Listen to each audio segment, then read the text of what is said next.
He shot me through the glasses, and right here, and the bullet lodged right over here.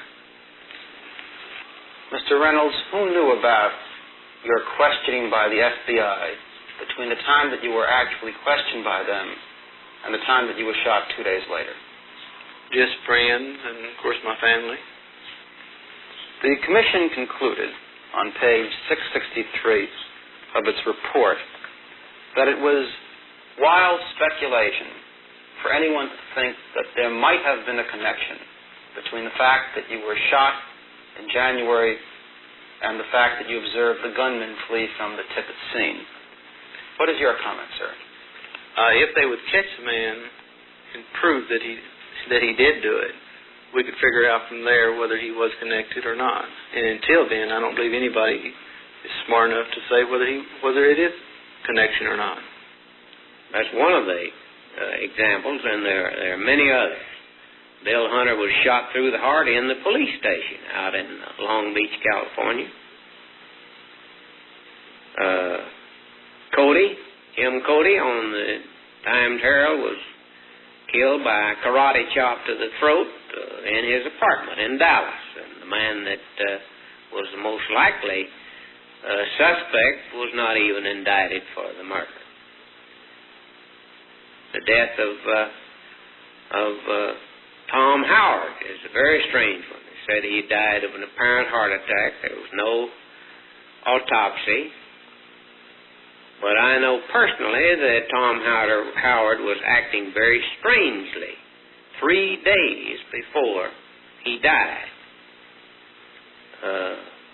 I and other people who saw him felt like that he was very frightened.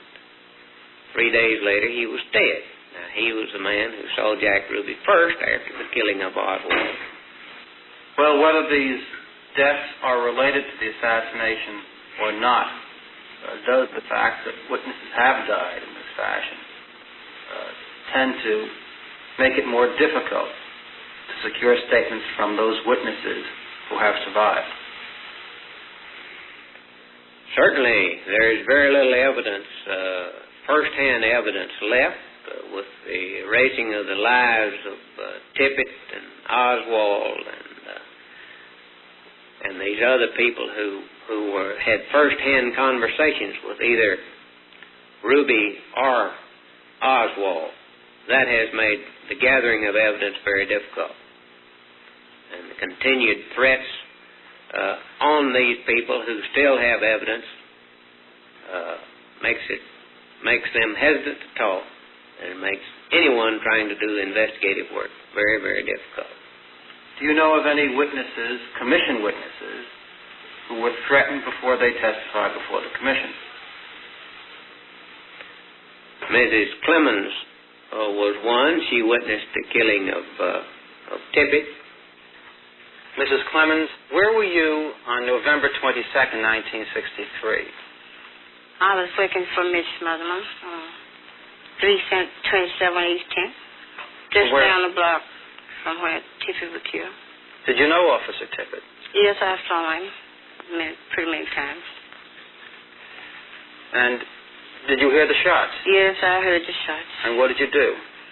I ran out into the street and looked down the street, and I ran back down the street where he was lying, and I looked at him.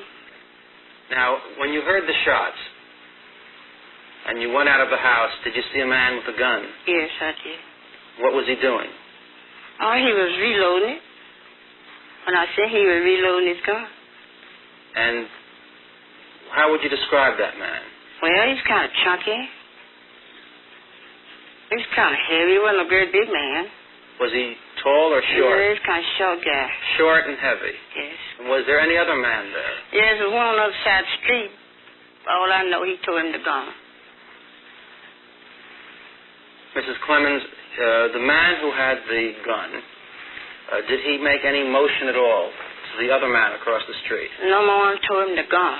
Well, he waved his hand and said, "Go on." Gun. And then what happened with the man with the gun? He unloaded and reloaded.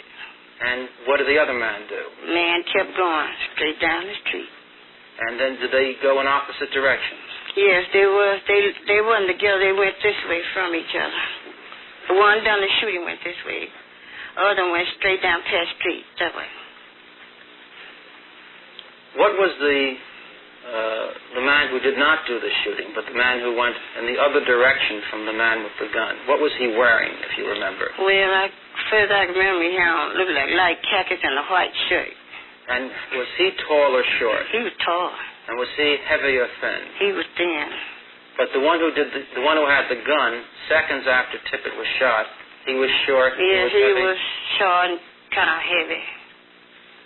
Now, did you testify before the Warren Commission about this case? I haven't said anything to anyone. Did anyone come to see you after the murder of Officer Tippett? Yes, he was a man who came. I don't know what he was. He came to my house and talked to me. But I don't know what he looked like, a policeman to me. He did. Did he have a gun? Yes, he wore a gun. Mrs. Clemens, how long after Tippett was shot did this man with a gun come to visit you? About 2 days. It was about 2 days. Said that I might get hurt. Someone might hurt me if I would talk. About what you saw? What I saw. He just told me to be the best if I didn't say anything because I might get hurt.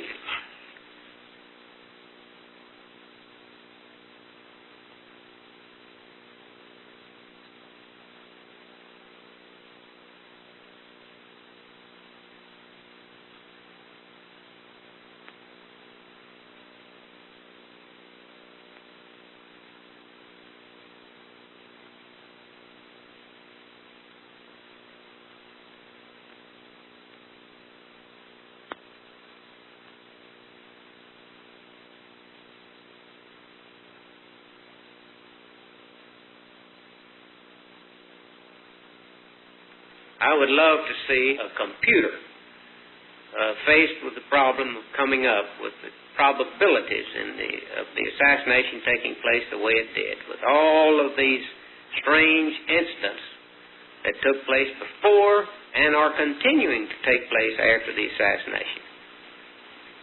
I think all of us who love this country should be alerted that something is wrong in the land. Full name is Lee Harvey Oswald, OSWALD.